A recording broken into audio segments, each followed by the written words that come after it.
1966, evangelism was the key word. Harold Lindsell told me, he was a professor of missions at Fuller when I was there, that he had suggested to Billy and to Dr. Carl Henry that in the 74 conference, the emphasis should be on evangelization.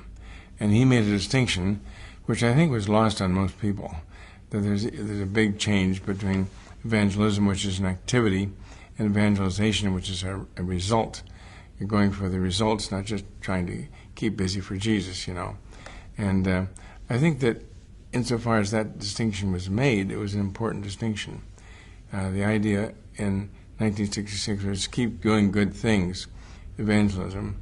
But in 1974, closure crept into the picture, the idea of finishing the job of evangelism.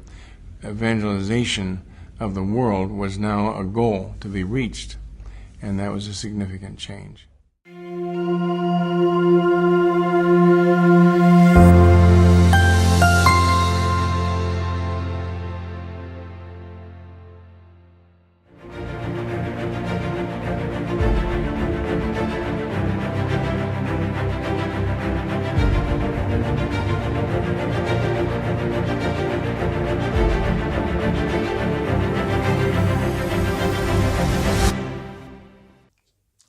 할렐루야!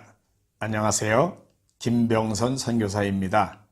저는 인도네시아의 수마트라 섬의 남부 지역에서 사역을 하고 있습니다. 오늘부터 시작해서 성경이 말하는 선교, 창세기서부터 요한계시록까지 성경 하나님의 말씀이 세계 선교에 대하여 무엇이라고 말씀하고 있는가 하는 내용에 대하여 함께 상고해 보려고 합니다. 오늘은 그 첫 번째 시간으로서 구약 성경의 중심 주제에 대한 내용을 함께 상고하겠는데요. 예수님께서 구약 성경 전체의 중심 내용을 요점 정리해 주신 내용이 누가복음 24장 44절에서 48절에 나와 있는데 그 내용을 우리가 함께 상고해 보겠습니다. 누가복음 24장 44절 이 본문 말씀의 배경을 먼저 말씀드리면 이것은 부활하시던 날 저녁 예수님이 제자들에게 나타나신 장면을 소개하고 있습니다. 예수님 요한복음에 의하면 제자들이 다 모여있는 자리에 오셔서 먼저 평강이 너희들에게 있을지어다 이런 인사말을 하셨습니다. 제자들이 예수님을 보고 기뻐합니다. 자, 예수님이 이렇게 두려움에 떨고 있는 제자들에게 나타나서 이제 예수님의 부활하신 모습을 보여주심으로 기쁨을 주신 거지요. 그리고 누가복음 오늘 본문 바로 앞에 보면 예수님이 너희들 중에 뭐 먹을 것이 없느냐 물으셨어요. 제자들이 구운 생선 한 토막을 예수님께 드렸습니다. 제자들이 다 보는 데서 예수님 그 생선을 잡수셨어요. 무엇을 보여주는 겁니까? 육체를 가진 몸으로 부활해서 제자들에게 나타나신 것을 분명히 보여주는 그런 내용이지요. 영으로나 환상으로만 나타나신 것이 아니라 물고기를 잡수실 정도로 실제 육체를 가진 몸으로 제자들에게 나타나신 것을 보여주지요. 예수님의 부활에 대한 분명한 증거인 것을 우리가 알 수 있습니다. 자, 이렇게 예수님이 분명히 부활하신 몸으로 나타나신 것을 제자들에게 보여주시고는 오늘 누가복음 24장 44절 본문에서부터 예수님 이렇게 말씀하십니다. 또 이르시되 내가 너희와 함께 있을 때에 너희에게 말한 바 내가 너희들과 함께 있을 때에 너희들에게 이미 이야기했잖니. 너희와 같이 있을 때 언제입니까? 처음 갈릴리 바닷가에서 고기 잡던 제자들을 부르셨던 그때부터 베드로, 안드레, 야고보, 요한 갈릴리 바닷가에서 부르셨죠. 또 마태는 세관에 앉아있는 마태를 부르셨습니다. 자, 이 제자들을 처음 부르셨을 때부터 예수님 십자가에 달리시기까지 대략 3년 동안 공생의 기간 동안 예수님 제자들과 함께 먹고 자고 같이 사역하고 하시면서 함께 계셨습니다. 그렇게 함께 계실 때에 제자들에게 말씀하신 내용이다. 그 말씀이에요. 내용이 뭡니까? 곧 모세의 율법과 선지자의 글과 시편에 모세 율법 뭐 가르치지요? 모세 오경을 가르칩니다. 창세기, 출애굽기, 레위기, 민수기, 신명기, 모세 오경이요. 그 다음에 선지자들의 글과 선지자들의 글 하면은 우리는 대선지서, 소선지서를 얼른 떠올릴 텐데요. 물론 대선지서, 소선지서, 선지자들의 글입니다. 그런데 그것만 선지자들의 글이 아니고요. 구약에 우리가 역사서로 분류하는 구약 성경이 있습니다. 여호수아, 사사기, 룻기, 사무엘 상하, 열왕기 상하, 역대 상하, 에스라, 느헤미야, 에스더서까지 다 누가 썼나요? 선지자들이 썼습니다. 그러니까 예수님이 선지자들의 글과라고 하신 말씀은 구약 성경의 선지서와 역사서를 가르치는 말씀이지요. 그 다음에 시편에 그러셨는데 시편은 시가서를 가르칩니다. 시의 형태로 기록된 하나님의 말씀, 구약 성경의 말씀을 가르치는데 욥기, 시편, 잠언, 전도서, 아가서를 가르치는 말씀이지요. 한마디로 예수님은 구약 성경 전체를 모세 율법과 선지자의 글과 시편이라고 분류하시면서 뭉뚱그려 말씀하셨는데 한마디로 구약 성경을 가르친 겁니다. 예수님이 제자들과 함께 계실 때에 구약 성경 속에 나와 있는 내용을 제자들에게 말씀하셨다는 겁니다. 그런데 그 중심 내용이 뭡니까? 시편에 나를 가리켜 기록된 모든 것이 이루어져야 하리라 한 말이 이것이라 하시고, 나를 가리켜 기록된 모든 것, 바로 구약 성경이 여기서 말씀하시는 분, 나가 누구지요? 예수님이지요. 구약 성경이 예수님에 대하여 기록된 말씀이다라는 것을 예수님께서 3년 동안 제자들에게 가르치셨다는 겁니다. 구약 성경에 보면은 많은 사람들이 나오지요. 사람들에게 구약 성경의 주인공이 누굽니까? 이렇게 물으면 어떤 사람들은 모세라고 대답하고 어떤 사람은 뭐 요셉이라고 다윗이라고 솔로몬이라고 다니엘이라고 뭐 에스겔, 이사야 많은 사람을 얘기할 겁니다. 물론 구약의 그 부분들을 보면 그 주인공들이 그런 사람들로 보입니다. 그러나 성경, 구약 성경 창세기서부터 말라기서까지 전체를 어우러서 구약 성경 전체가 보여주고 있는 중심이 되는 주인공, 그게 누구라고요? 바로 예수님이라는 겁니다. 구약 성경의 중심이 되는 주제가 바로 예수님에 대한 내용이고 바로 그분이 예수님이다라는 걸 예수님이 3년 동안 제자들에게 가르치셨다는 거예요. 유대인들에게 예수님이 요한복음 5장 39절에 이렇게 말씀하셨습니다. 너희가 성경에서 영생을 얻는 줄 생각하고 성경을 연구하거니와 이 성경이 곧 내게 대하여 증언하는 것이니라. 예수님이 유대인들에게 이 말씀하실 때의 성경은 신약 성경은 기록되기 전입니다. 그러니까 구약 성경을 가르치는 말씀인데 유대인들이 구약 성경을 연구해요. 뭐하게요? 구원 얻으려고요. 영생을 얻으려고요. 그런데 예수님에 의하면 그 구약 성경이 내게 대하여 증거하는 것이다. 예수님에 대하여 증거하는 것이다라고 예수님이 분명히 말씀하셨습니다. 예수님에 의하면 구약 성경의 중심이 되는 인물은 예수님이고 그 예수님에 대한 내용이 구약 성경의 전체의 중심 내용이라는 거지요. 바울이 믿음의 아들 디모데에게 써보낸 디모데후서 3장 15절에 보면은 바울이 디모데에게 이렇게 말하고 있습니다. 또 어려서부터 성경을 알았나니 성경은 능히 너로 하여금 그리스도 예수 안에 있는 믿음으로 말미암아 구원에 이르는 지혜가 있게 하느니라. 디모데는 어려서부터 외할머니인 로이스와 어머니인 유니게에게 구약 성경을 배웠어요. 그래가지고 훌륭한 인격자로 자라서 착한 성품의 사람으로 루스드라와 이고니온 근처의 모든 사람들에게 칭찬받는 그런 청년이었던 인물입니다. 그가 어려서부터 성경을 배웠는데 바울에 의하면 그 성경은 디모데후서 3장 15절에 의하면은 성경은 능히 너로 하여금 그리스도 예수 안에 있는 믿음으로 구원을 받게 한다. 믿음으로 구원받는데 뭐에 대한 믿음이요? 예수 그리스도 안에 있는 믿음. 그러니까 구약 성경이 예수님에 대하여 증거하고 그 예수님에 대한 증거를 믿음으로 말미암아 구원을 받는 진리가 구약 성경의 내용이라는 것을 분명히 말씀하는 거죠. 한마디로 구약 성경의 중심이 되는 인물은 바로 예수님이다. 구약 성경의 주인공은 예수님이다 라는 것을 예수님이 부활하시던 날 저녁 제자들에게 나타나서 다시 말씀하신 것입니다.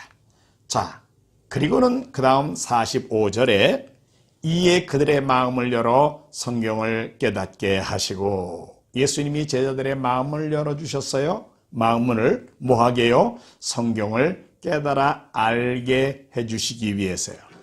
우리가 가지고 있는 이 성경 하나님의 말씀이 조금 이상한 특징을 가지고 있습니다. 똑똑한 사람이라고 깨닫는 게 아니에요. 세상에서 공부 많이 한 사람이라고 깨닫는 게 아닙니다. 성경은 영적인 하나님의 말씀이기 때문에 영적으로 주님이 주시는 영적인 눈과 영적인 귀가 열린 사람만이 깨닫는 말씀이에요. 그래서 시인이 하나님 앞에 기도했습니다. 시편 119편 18절에 내 눈을 열어서 주의 율법에 놀라운 것을 보게 해주세요. 고린도전서 2장 13절 하반절은 말합니다. 영적인 일은 영적인 것으로 분별하느니라. 거듭나지 않은 사람, 영적으로 깨달음이 없는 사람들은요, 특별히 영적인 눈과 영적인 귀를 주님께서 주시지 않은 사람은 하나님의 말씀 깨닫지 못합니다. 그래서 성경은 반복해서 들을 귀 있는 자들은 성령이 교회들에게 하시는 말씀을 들어라, 깨달아라 그렇게 말씀하고 있지 않습니까?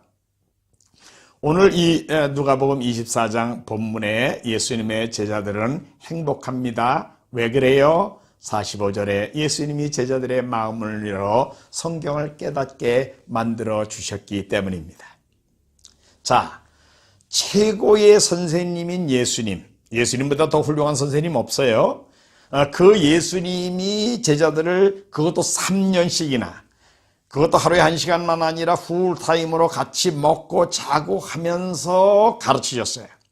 최고의 선생님에 의하여 이렇게 아주 완벽하게 구약 성경의 내용을 예수님의 제자들이 배웠습니다. 그리고 부활하시던 날 예수님이 제자들에게 나타나셔서 제자들에게 그 3년 동안 가르치셨던 내용을 복습시켜 주시면서 마음문을 열어서 구약 성경의 내용을 분명히 깨달아 알게 만들어 주셨어요. 얼마나 분명하게 구약 성경을 깨달았겠습니까? 제자들이 이렇게 구약 성경을 분명히 깨달아 알은 바로 이 순간에 이어지는 2절, 46절과 47절에서 우리 예수님이 구약 성경 전체의 중심 내용을 2개의 주제로 요약을 해주셨는데, 그 첫 번째 주제가 46절이고 또 하나의 주제가 47절입니다. 46절, 또 이르시되 이같이 그리스도가 고난을 받고 제3일에 죽은 자 가운데서 살아날 것과. 46절 내용이 뭐예요? 그리스도가 고난 받으시겠다. 그리고 죽은 지 사흘 만에 다시 살아나시겠다. 한마디로 그리스도의 고난과 부활, 그리스도의 고난과 부활, 이렇게 요약할 수 있겠죠? 이것이 구약 성경 전체의 첫 번째 중심 주제입니다. 또 하나 있습니다. 47절입니다. 또 그의 이름으로 제사함을 받게 하는 회개가 예루살렘에서 시작하여 모든 족속에게 전파될 것이 기록되었으니. 기록됐다. 어디에 기록됐다고요? 모세율법과 선지자의 글과 시편에 기록됐다는 겁니다. 뭐가 기록됐어요? 전파될 것이 기록됐대요. 어디에 전파돼요? 예루살렘에서 시작하여 모든 족속에게 전파됩니다. 어떤 내용이 전파됩니까?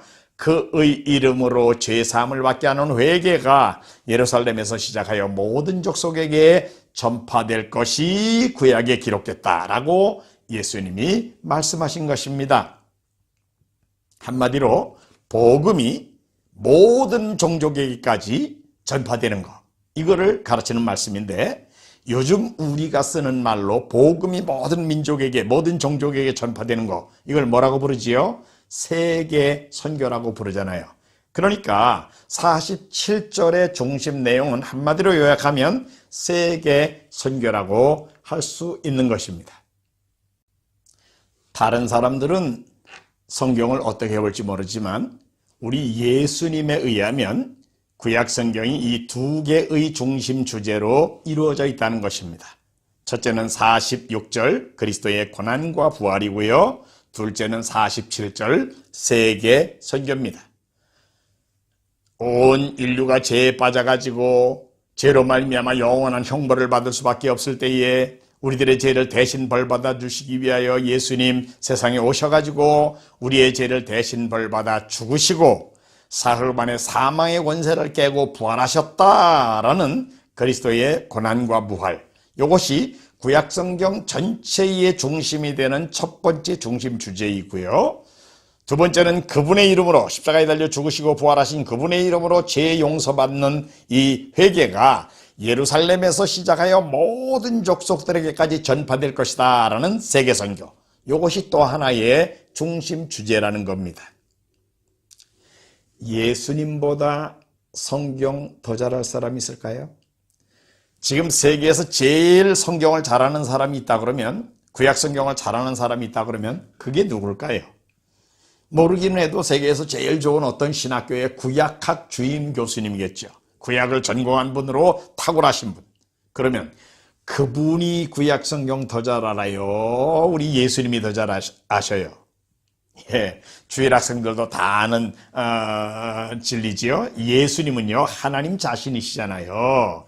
또 하나님을 우리들에게 계시해 주시는 말씀이라는 대명사로 불리우시는 분이잖아요. 예수님, 전지하신 하나님으로 인간의 몸을 입어 오신 예수님, 그분보다 성경을 더 잘할 사람이 세상에 어디 있습니까? 바로 그 예수님이 구약 성경 전체의 중심 내용을 바로 나에 대한 내용이다, 중심이 되는 인물은 나야라고 말씀하시면서 두 개의 중심 주제로 말씀하셨는데, 그리스도의 고난과 부활 그리고 세계 선교, 이것이 구약 성경 전체의 중심 주제다라고 말씀하시고, 그 다음에 계속해서 너희는 이 모든 일의 증인이다 이렇게 말씀하셨습니다. 구약 성경의 중심 주제는 46절에 의하면 그리스도의 고난과 부활이고 47절에 의하면 세계 선교입니다. 그리고 48절에 예수님이 너희는 이 모든 일의 증인들이다 이렇게 말씀하셨습니다. 제자들, 예수님의 제자들을 증인이라고 하시는 이유가 뭡니까? 예수님께서 지금 구약 성경의 중심 내용을 요약해 주신 다음에 너희가 바로 이 모든 일의 증인들이야 그러셨는데, 예수님의 제자들이 증인이 되는 중요한 이유는, 첫째는 그들이 지금 알고 있는 지식이 사람들의 구원과 관계된 너무나도 치명적으로 중요한 영생, 생명과 관계된 지식을 지금 제자들이 가지고 있기 때문에 그렇습니다.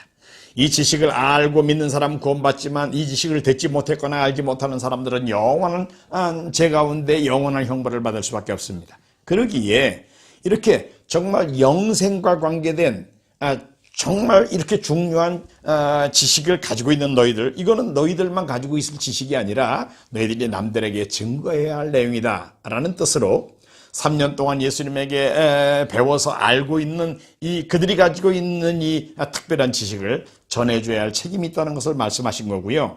그 다음에 예수님의 제자들은 예수님의 십자가와 부활에 대한 목격자들입니다.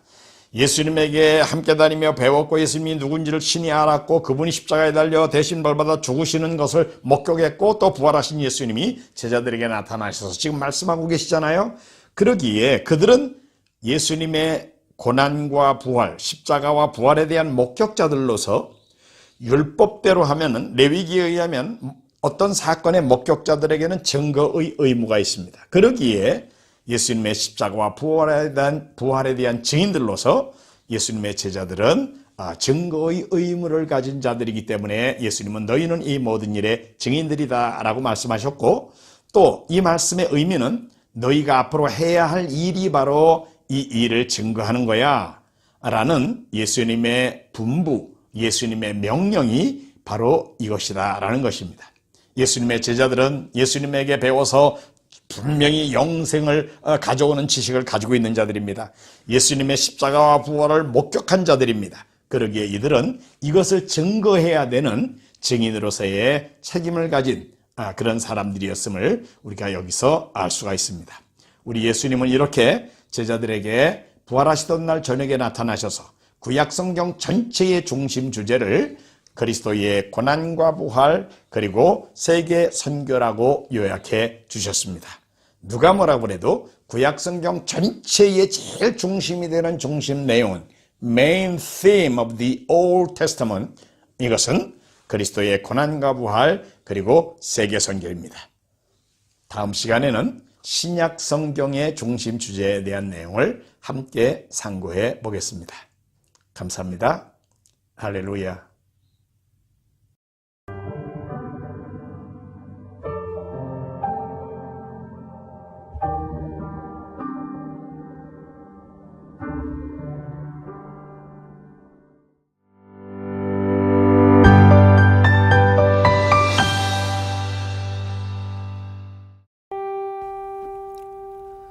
과거 인거시족들은 러시아의 코카소스 지역에서 약 42만 명 이상의 인구가 살고 있었습니다.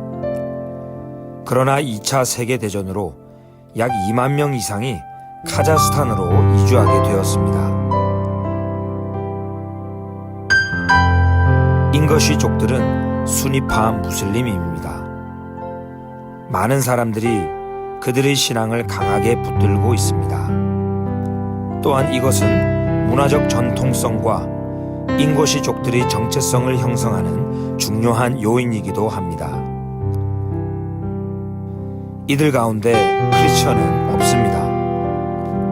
지금까지도 이들은 전통적 관습과 태도를 잘 유지하고 있으며 현대사회의 교육과 문화 역시 잘 수용하고 있는 포용성 있는 종족입니다. 하나님의 말씀을 듣고 깨달아 이들의 심령이 변화될 수 있도록 인거시어로 된 성경이 만들어질 수 있도록 기도합시다.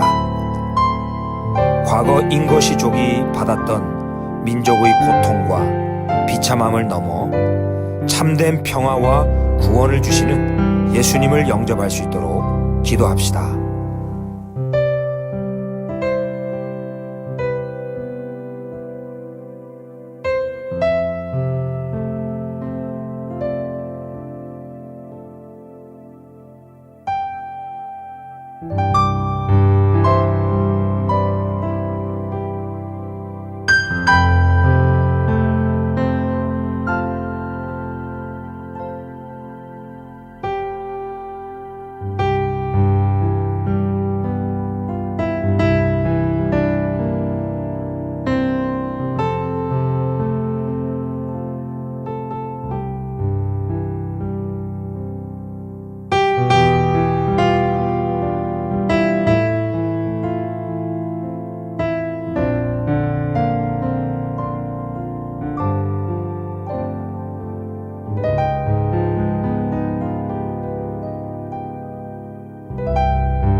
키르기스족들은 시베리아 남부의 예니세이 강 상류 지역에 살고 있었습니다. 17세기경 몽골과 러시아의 침략을 받아 키르기스스탄 지역으로 이주하게 된 아픈 역사를 가지고 있는 종족입니다. 이들은 전통적으로 유목 생활을 했으며 지금도 대부분은 유목민으로 남아 있습니다. 이들은 수니파 무슬림입니다. 이들이 믿는 신앙은 샤머니즘과 무슬림이 혼합되어 있는 형태를 띠고 쌓이고 있습니다. 한편 소비에트 연방이 붕괴된 이래로 키르기스족들 사이에서 기독교인이 증가하기 시작했으며 지금은 약 3,000명 정도의 기독교인들이 있는 것으로 추정하고 있습니다.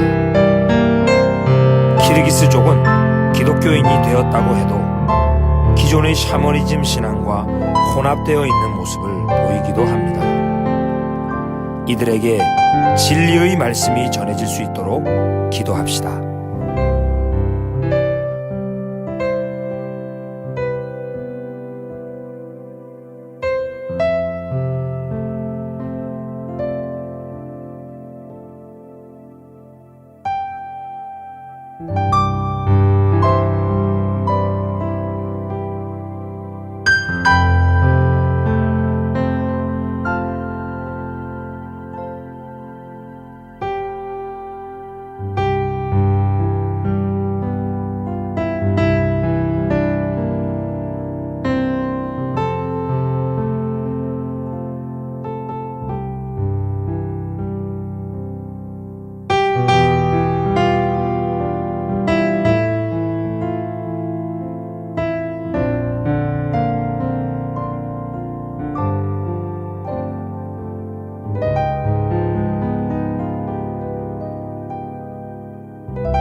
이들은 러시아의 지배를 받으면서 러시아군에 소속되어 여러 전쟁에 투입되었던 아픈 역사를 가지고 있습니다.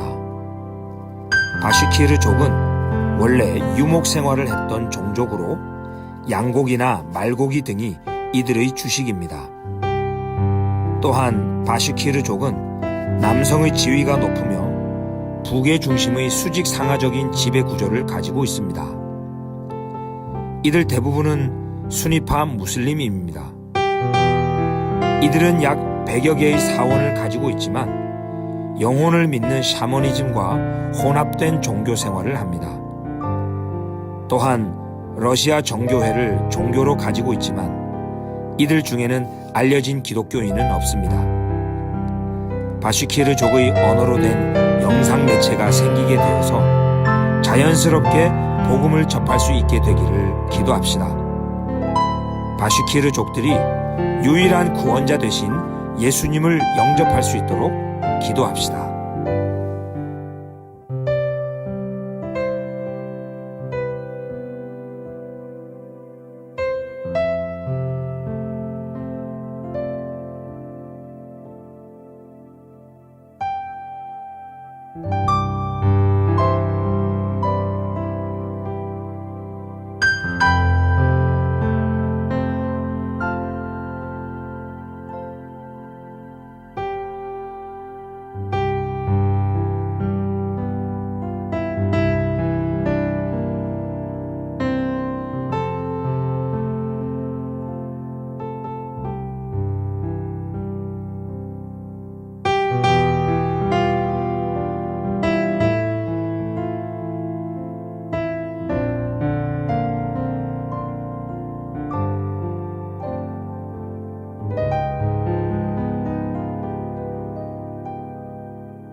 하나님의 종은 부르심을 받은 사람, 잭푸님 목사님의 말씀입니다. 부르심을 받은 사람과 받지 않은 사람의 차이, 영적 지도자에게 있어서 가장 첫째되고 가장 중요한 자격 요건은 하나님으로부터 종으로 부르심을 받는 것입니다. 주의 종은 그의 사역이 자기 직업이 아니라 반드시 주님의 부르심에 대한 응답이 되어야 합니다. 아무도 자기를 스스로 주의 종으로 행세할 수 없습니다. 주의 종은 자기가 원한다고 스스로 될 수 있는 것이 아닙니다. 반드시 주님이 불러주신 사람만 엄밀한 의미에서 진정한 주의 종입니다. 여러분, 히브리서 5장 4절 말씀에 보면 예수님도 스스로 대제사장으로 자처하지 않으셨습니다. 예수님도 부름을 받고서 대제사장이 되신 것입니다. 이 종기는 아무도 스스로 취하지 못하고 오직 아론과 같이 하나님의 부르심을 받은 자라야 할 것이니라. 히브리서 5장 4절 말씀입니다. 이 종기는 예수님의 대제사장 직분을 뜻합니다. 예수님도 또한 아론도 대제사장이 된 것은 하나님의 부르심을 받아서 되었다고 말씀합니다. 오직 부르심을 받은 자만 하나님의 종이 될 수 있다는 이 원칙은 오늘날에도 절대 변하지 않습니다. 그래서 예수님도 부르심을 받아서 대제사장이 되신 것입니다. 또한 이와 같이 그리스도께서 대제사장 되심도 스스로 영광을 취하심이 아니요. 그러므로 우리는 부르심을 피해 갈 수 없습니다. 반드시 확인하고 짚고 넘어가야 합니다. 부르심을 분명히 해야 하고 부르심이 없는데 스스로 주의 종이 되어서는 안 됩니다. 오늘날 비극은 저 푸닌 목사가 보기에 인도의 수많은 기독교 사역자들이 사역을 생계수단으로 마치 자기 직업처럼 수행하고 있다는 것입니다. 그들은 하나님으로부터 부르심을 받지 않았는데 그게 불확실한데 덜커덕 사역자가 되어서 사역을 하는 것입니다. 이것은 그 사역자 자신에게 또 그의 양떼에게 모두에게 안타까운 비극입니다. 그렇다면 사역이 자기 직업이 된 사람과 소명감으로 수행하는 사람과의 차이는 과연 무엇일까요? 제가 한 예를 들어서 설명해 보겠습니다. 지금 병원에 한 아픈 아기가 입원해 있습니다. 간호사는 그 아기 환자를 8시간 동안 돌봅니다. 자기 업무인 8시간이 끝나면 다른 간호사와 교대하고 자기 집으로 돌아갑니다. 집에 돌아가면 병원에서 돌보았던 아기 환자에 대한 일을 까마득하게 잊어버립니다. 그리고 퇴근하고 나면 자기 시간을 가집니다. 극장에 가기도 하고 집에서 TV를 보기도 합니다. 그 간호사는 그 아기 환자에 대해서 퇴근 후에는 염려하거나 관심 가지지 않습니다. 왜냐하면 그것은 그의 직업이지 부르심은 아니기 때문입니다. 물론 다음날 또 자기 근무 시간이 되면 다시 그 아기를 돌볼 것입니다. 그러나 그것은 간호사인 그의 생계수단이지 엄마처럼 그 아기를 돌보는 것은 아닙니다. 그럼 간호사와 엄마를 한번 비교해 보십시다. 자기 아기가 아파서 병원에 입원했는데 8시간만 돌볼 엄마는 없습니다. 퇴근하고 집에 돌아왔다고 TV를 보면서 아파서 병원에 입원해 있는 자기 아기를 깨끗이 잊어버리는 엄마는 세상에 없습니다. 이것이 바로 간호사와 엄마의 차이입니다. 나는 오늘 기독교 사역을 간호사의 마음과 자세로 하고 있습니까? 아니면 엄마의 마음과 자세로 하고 있습니까? 내가 소명을 받았는지 안 받았는지 그 차이로 알 수 있습니다. 퇴근해서 자기 집에 돌아오면 사역과 교회 일을 깡그리 다 잊어버리는 사람, 자기 오락, 자기 취미 활동, 자기 가정일이 자기의 가장 큰 관심사이고 사역과 교회 일은 차선인 사람, 관심의 우선순위에서 뒤로 밀리는 사람, 그는 부르심이 없는 사람입니다. 주일에는 힘들게 참고 교회 봉사를 하지만 이 일만 마치면 월요일은 편하게 집에서 하루 종일 쉴 수 있고 자기가 좋아하는 스포츠, 여행도 할 수 있다고 생각하는 사람, 그 사람은 자기 취미 활동을 목적으로 살고 있고 그 취미 활동에 필요한 비용을 벌기 위해서 주일날 힘든 봉사를 억지로 참고 하는 사람입니다. 물론 주일 봉사가 힘들지만 거기서 보람과 즐거움을 찾을 수 있어야 합니다. 기독교 사역이 어려운 면이 있지만 거기서 자기 삶의 만족을 찾는 사람, 그가 참으로 부르심을 받은 종입니다. 오늘날 나의 삶의 만족과 행복은 어디에 있습니까? 부르심을 받은 사람은 사역과 섬김에 자기 만족과 행복이 있습니다. 부르심을 못 받은 사람은 취미생활, 오락에 자기 만족과 삶의 행복을 거기에 둡니다. 고된 사역을 자기 특권으로 여기고 감사하는 사람, 부르심을 받은 사람입니다. 고된 사역을 노동으로 생각하고 힘들게만 여기는 사람, 부르심을 아직 못 받았습니다. 당신은 간호사입니까? 어머니입니까? 아직까지도 소명을 못 받았지만 참고 인내하다 보면 앞으로 받을 수는 있겠지요. 지금은 간호사이지만 앞으로는 엄마가 될 수도 있을 것입니다. 사도 바울은 데살로니가 전서 2장 7절에서 8절 말씀에서 이렇게 말씀했습니다. 우리는 그리스도의 사도로서 마땅히 권위를 주장할 수 있으나 도리어 너희 가운데서 유순한 자가 되어 유모가 자기 자녀를 기름과 같이 하였으니 우리가 이같이 너희를 사모하여 하나님의 복음뿐 아니라 우리의 목숨까지도 너희에게 주기를 기뻐하면 너희가 우리의 사랑하는 자 됨이라.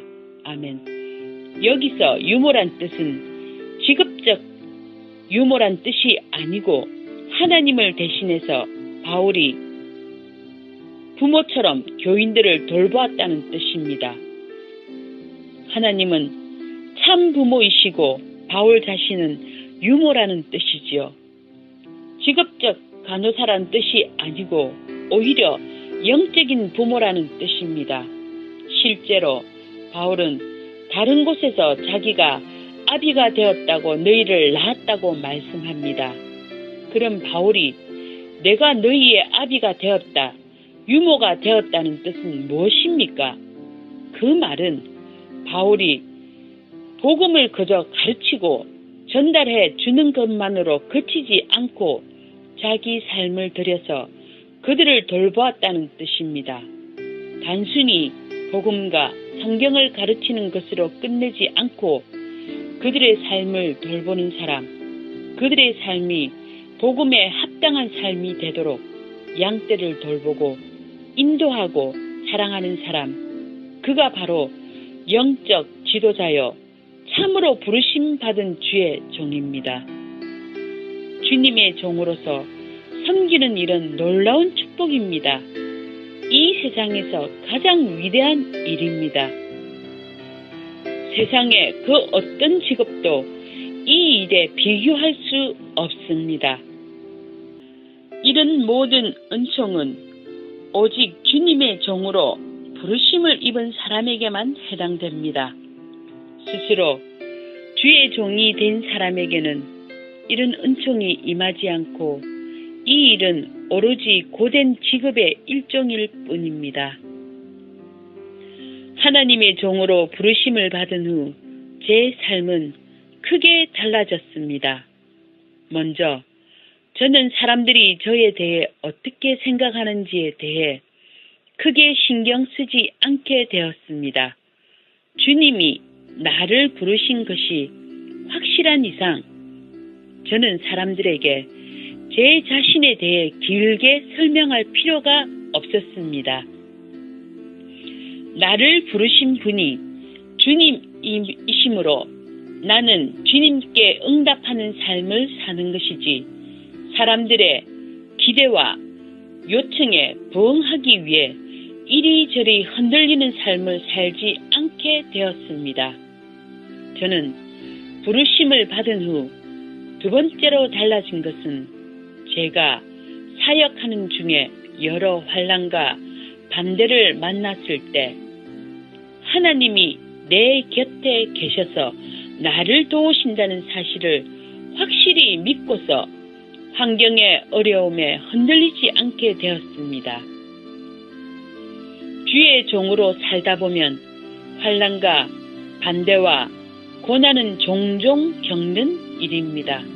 그러나 그 일들을 두려워하지 않게 된 것은 나를 부르신 분이 주님이시고 내가 내 일이 아니라 주님이 나를 부르신 그 일을 수행하고 있으므로 내가 흔들리지 않고 담대하고 침착할 수 있다는 것입니다. 내가 내 일을 하고 있는 것이 아니요 내가 주님이 시키신 그 일을 수행하고 있고 주님이 시키신 그 일을 주님이 완성하실 줄을 믿고 확신하기 때문에 환난과 반대에 부딪힐 때 덤덤해지는 것입니다. 세 번째로 부르심을 받은 후에 제가 달라진 것은 경제적인 문제에 제가 크게 신경 쓰지 않게 되었다는 점입니다. 제가 사례비를 받든지 못 받든지 우리 집에 음식이 풍족하든지 쪼들리든지 그게 중요한 문제가 되지 않았습니다. 물론 제게 경제적인 풍부함이 공급된다면 그것은 좋은 일입니다. 그러나 제게 경제적인 쪼들림이 있다고 하더라도 그것도 못 견딜 정도로 괴로운 일은 아닙니다. 제게 하나님이 나를 부르셔서 내가 주님이 시키신 그 일을 수행하고 있다는 그 사명감이 너무나 중차대한 일이므로 내가 경제적으로 풍부하거나 반대로 곰핍하거나 아무런 어떻습니까? 논밭에 나가 열심히 일하는 농부에게 오직 그 일에 정신이 집중된 농부에게 무슨 옷을 입든지 그게 무슨 문제이며 무슨 음식을 먹든지 그게 무슨 큰 문제가 되겠습니까? 그의 관심은 오직 농사일에 집중되어 있으니까 다른 일은 관심이 없어지는 것입니다. 저는 주님을 섬기는 일을 절대로 중단할 수 없습니다. 만약 이 일이 돈을 버는 일이라면 돈벌이가 시원찮을 때는 관두는 것을 생각해 볼 것입니다. 그러나 이 일은 돈벌이가 아니라 주님이 내게 시키신 일, 맡기신 일이므로 수입에 많고 적음에 관계없이 저는 죽을 때까지 이 일을 쉬지 않고 계속 할 것입니다. 주님의 부르심이 제게 그런 강한 동기를 주는 것입니다. 여러분, 엄마가 자녀를 키우는 일은 월급에 관계없이 하는 일입니다. 세상에 자기에게 월급 주는 사람이 없다고 엄마 노릇을 관둘 엄마가 세상에 어디 있겠습니까? 엄마의 기쁨은 월급을 받는 것이 아니고 아기가 자라는 것을 보는 것입니다. 아기가 무럭무럭 성장하는 것을 보고 엄마는 기뻐하는 것입니다. 사도요, 주의 종도 마찬가지입니다. 무슨 사례비를 많이 받아서 만족하는 것이 아니라 사례비를 많이 받든지 적게 받든지에 관계없이 영적인 자녀들이 쑥쑥 자라는 것을 보고 기뻐하는 것이 부름받은 종입니다. 하나님의 부르심을 받는 것이 얼마나 영광스러운 특권인지요. 부르심을 받지 않은 사람도 기독교 사역을 주님의 뜻대로 할 수도 있다고 저는 그렇게 보지 않습니다. 다시 말해서 기독교 사역을 일종의 자기 직업처럼 여기는 사람에게 있어서 하나님이 시키시는 그 사명 감당은 절대 불가능하다고 저는 그렇게 봅니다. 그러므로 만약 부르심을 받지 않았다면 그는 아무리 명목적인 직함을 갖고 있다 할지라도 그를 통해서 주님의 사역이 주님의 뜻대로 이루어지는 일은 결코 없다고 봅니다. 흉내는 낼 수 있을지 모르나 내실은 전혀 없습니다. 누가 정말 영적인 아버지로서 영적인 어머니로서 맡겨주신 양떼들을 헌신적으로 돌볼 수 있겠습니까? 이건 인간의 자기 의지, 자기 노력으로는 글쎄요, 불가능한 일입니다. 이것은 오직 부르심을 받은 사람만이 진정 우러나오는 헌신으로 할 수 있는 일입니다. 고린도전서 4장 14절 말씀에서 사도 바울은 고린도 교인들에게 말하기를 그들에게 1만 스승이 있을지라도 자기는 그들을 낳은 영적인 아버지라고 말했습니다. 이 말씀은 바울은 고린도 교인들을 가르치고 양육한 것이 정말 하나님이 주신 부르심에서 우러나오는 정성과 열심으로, 그래서 부모가 자기 자녀를 낳고 기르는 그 관심과 헌신으로 섬기고 봉사했다는 뜻입니다. 어떤 자기 명예나 자기 성취나 자기 돈벌이 등 다른 목적이 아니라 오직 하나님의 부르심을 받은 대로 그들을 헌신적으로 양육했다는 뜻이 되겠습니다. 그렇다면 오늘날 나는 나에게 맡겨진 양떼들을 돌볼 때 나는 그들의 아버지다, 어머니다, 해산의 수고를 했다 라고 바울처럼 자신있게 증거할 수 있겠습니까? 여기서 저의 개인적인 간증을 잠시 말씀드리겠습니다.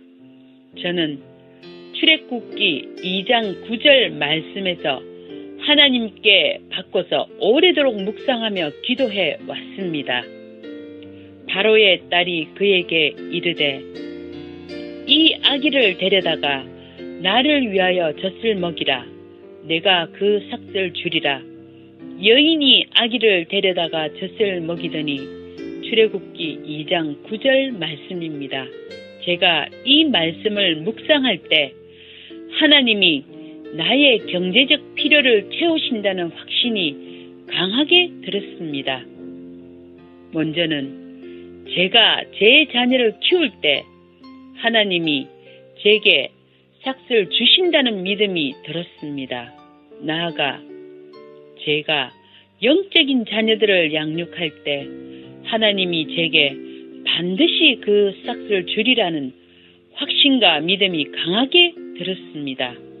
그래서 제가 사역을 할 때 제 가정과 제 생활은 하나님이 책임져 주실 줄을 믿었는데 실제로 그렇게 하나님이 다 책임져 주셨습니다. 그래서 저는 그 후로 절대로 사람을 쳐다보지 않았습니다. 나를 채우시고 사례를 주시는 분은 오직 하나님이시라는 것입니다. 물론 사람으로부터 물질을 공급받게 되지만 그때도 그 사람에게 감사하기에 앞서 주님께 감사드리는 것입니다. 그 사람이 아니라 주님이 그 사람을 통해서 내게 공급해 주셨습니다. 그리고 얼마를 받든지 제가 자족하는 것입니다. 주님이 다 알아서 적당하게 나에게 채워주셨다 하고 믿는 것입니다. 이런 신뢰가 생기자 물질에 염려하지 않고 안달하지 않고 오직 주님의 사역에만 제가 전적으로 헌신할 수 있었습니다. 여러분, 사람을 바라보지 마십시다. 사람에게 기대하지 마십시다. 얼마를 채워주시든지 채워주시는 분은 사람이 아니라 하나님이십니다. 그래서 하나님의 종은 권위와 위엄이 있어야 합니다. 돈에 휘둘리지 않는 사람, 돈으로 조정할 수 없는 사람이라는 인식을 심어주어야 합니다. 왜냐하면 하나님의 부르심을 받은 종은 하나님으로부터 공급받지 구걸하듯이 애절하게 사람을 쳐다보지 않기 때문입니다. 한 걸음 더 나아가 하나님의 보상은 꼭 물질적인 보상으로만 생각해서는 안 된다는 것입니다. 먼저는 영적인 필요를 채워주십니다. 영적인 부유함을 주십니다. 믿음도 주시고 은혜도 주시고 성령도 주십니다. 이것이 제일 중요한 필요입니다. 아멘. 그 다음으로 가정의 평안도 주시고 사역의 안정과 열매도 주십니다. 감정적인 안정도 주시고 건강도 주십니다. 물질의 필요를 채워주시는 것은 그 많은 하나님의 은총과 채우심 중에 지극히 일부에 불과합니다. 그런데 무엇보다도 가장 큰 영적인 보상이 있는데 그것은 그날에 주의 종들이 받게 될 영광스러운 상급입니다. 우리의 소망이나 기쁨이나 자랑의 면류관이 무엇이냐? 그의 강림하실 때 우리 주 예수 앞에 너희가 아니냐? 너희는 우리의 영광이요 기쁨이니라. 데살로니가 전서 2장 19절에서 20절 말씀입니다. 그런데 그 기쁨은 꼭 재림 때만 있는 것이 아닙니다.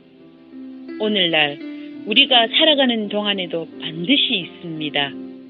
부모가 부쩍부쩍 자라는 자기 육신의 자녀들을 바라보면서 기뻐하듯이 농부가 쑥쑥 자라나는 자기 농작물의 성장을 바라보면서 즐거워하듯이 주의 종들도 자기 양떼들이 믿음으로 영적으로 성장하는 것을 바라보면서 말할 수 없는 기쁨과 희열과 감격이 있습니다.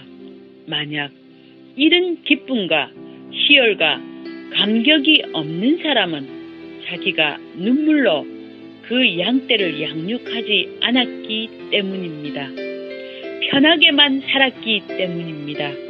그러나 눈물을 흘리며 씨를 뿌린 사람은 반드시 기쁨으로 그 단을 가져오게 되어 있습니다.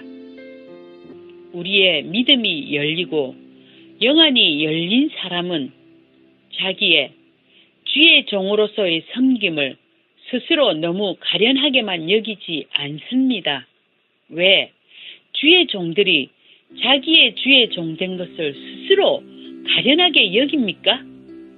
그 보상을 꼭 물질적인 측면에서만 생각하고 자신을 다른 부자들과 비교하기 때문입니다.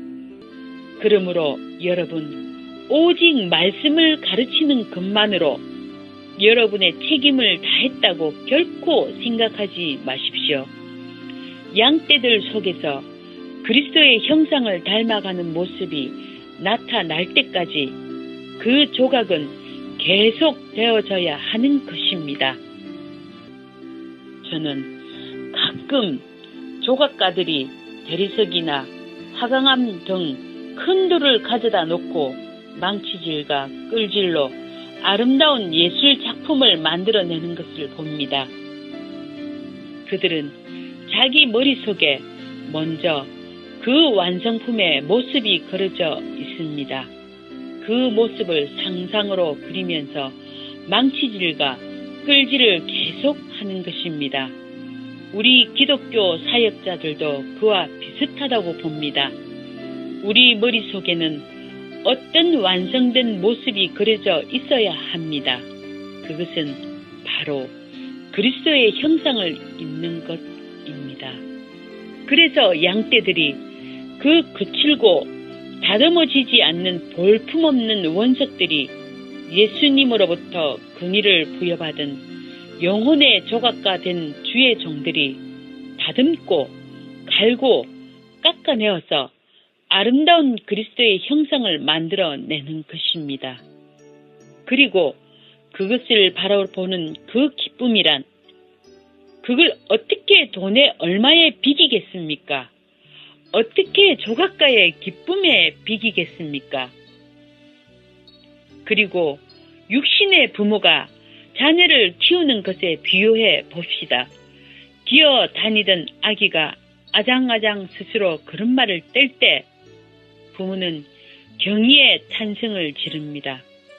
그러던 아이가 훌쩍 커서 이제는 시집장가를 보내면서 떠나보내게 됩니다.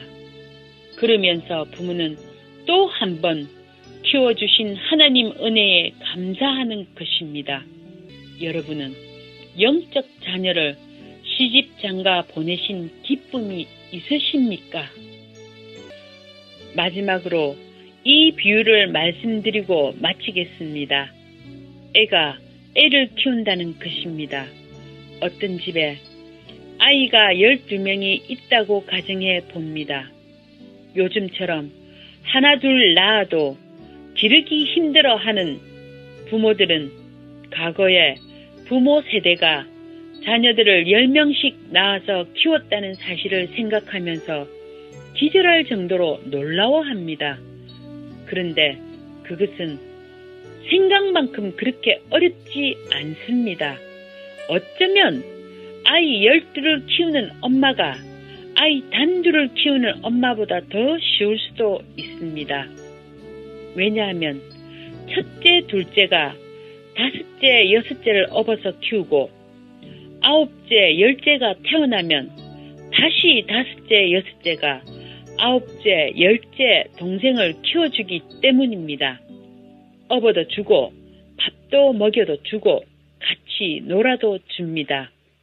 아니, 첫째, 둘째가 셋째, 넷째를 훈련시키고 셋째, 넷째가 다섯째, 여섯째 동생을 교육시킵니다. 동생들을 어떻게 잘 돌보느냐에 대해서도 그래서 오히려 자녀가 많은 집안에서 부모는 더 편해지는 면도 반드시 있습니다. 집안이 하루 종일 재미있는 것은 말할 것도 없고요. 우리의 교회에서도 이런 일이 활성화되어야 하겠습니다. 그 비결은 델리게이션, 위임의 원리에 있습니다. 너무 어린 신자에게 무턱대고 사역을 위임시킬 수는 없습니다만 신자를 어느 정도 영적으로 성숙시킨 후에 과감하게 사역을 위임해야 합니다. 그렇게 되기 위해서 가장 근본적으로는 사역자 자신이 먼저 그리스도의 참 제자가 되어야 합니다. 이건 위임보다 제자 양육보다 어쩌면 더 어려운 일입니다. 예수님은 12제자를 집중적으로 양육하셨습니다. 한 사람이 효과적으로 양육할 수 있는 숫자는 아마 12를 넘어가지는 않을 것입니다. 그 약 12제자가 예수님처럼 또 각자의 양떼를 돌봤을 때 예루살렘 교회에는 120명의 제자 그룹이 생겨났습니다. 한 사람이 약 10명에서 12명을 돌본 셈입니다. 오늘날 많은 사람들이 교회의 위기를 말하고 있습니다. 더 자세히 말하면 그것은 부르심 받은 사역자가 부족하다는 뜻입니다.